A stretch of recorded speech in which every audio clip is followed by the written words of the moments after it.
Assalamualaikum warahmatullahi wabarakatuh. Saya Dea Ayu Sasmoris dari Program Studi Perpustakaan dan Ilmu Informasi dari Universitas Negeri Padang.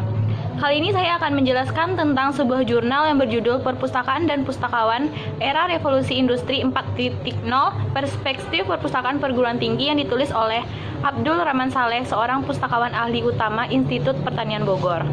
Ramalan tentang akan menghilangnya profesi pustakawan pada 10 tahun ke depan diakibatkan kemajuan teknologi, karena banyak pekerjaan perpustakaan yang bisa digantikan oleh komputer. Salah satu tandanya yaitu berkurangnya kunjungan ke perpustakaan. Entah itu masih beberapa kunjungan yang hanya mencari wifi yang disediakan perpustakaan tanpa membaca buku-buku yang tersedia di sana. Juga mungkin karena perpustakaan konvensional kalah saing dengan e-book yang lebih diminati pengunjung, karena bisa diakses dimanapun dan kapanpun tanpa harus datang ke perpustakaan. Tanda tersebut merupakan sinyal bagi pustakawan agar lebih waspada. Perubahan ini tidak terlepas dari perkembangan teknologi yang disebut sebagai teknologi disruptif yang berkembang pada era revolusi 4.0. Revolusi industri merupakan perubahan besar dan radikal terhadap cara manusia memproduksi barang.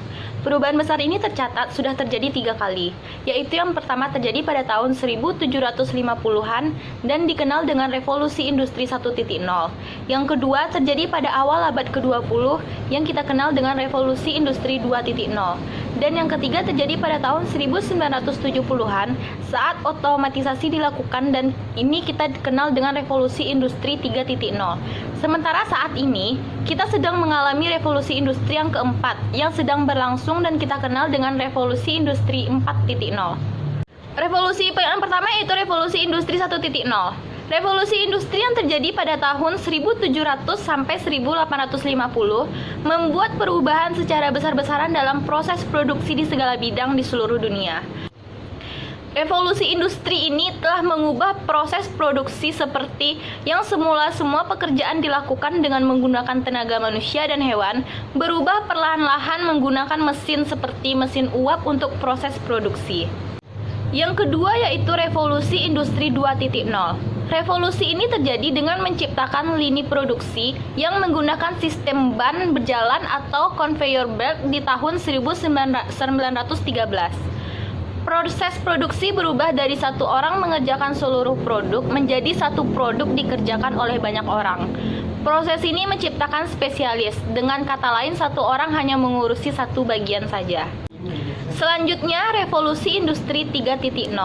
Pada masa revolusi industri 1.0 dan 2.0, unsur manusia masih berperan penting dalam suatu proses produksi. Maka pada revolusi industri 3.0 ini, tenaga manusia tersebut banyak digantikan oleh mesin. Mesin yang berpikir secara otomatis yang dikenal dengan komputer dan robot. Revolusi Industri 4.0 yang terjadi saat ini, ditemukannya internet pada era revolusi industri sebelumnya, menjadi dasar bagi terbukanya gerbang revolusi industri 4.0. Salah satunya adalah pemanfaatan internet yang berambisi menginterkoneksikan segala perangkat yang ada dengan internet.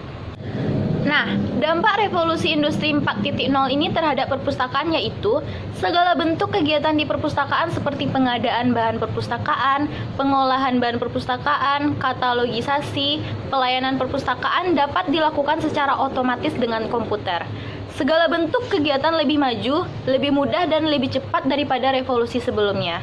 Karena segala pekerjaan di perpustakaan sebagian besar sudah menggunakan komputer, maka pustakawan dituntut untuk memiliki kemampuan dan penguasaan terhadap kemajuan teknologi informasi dan komunikasi.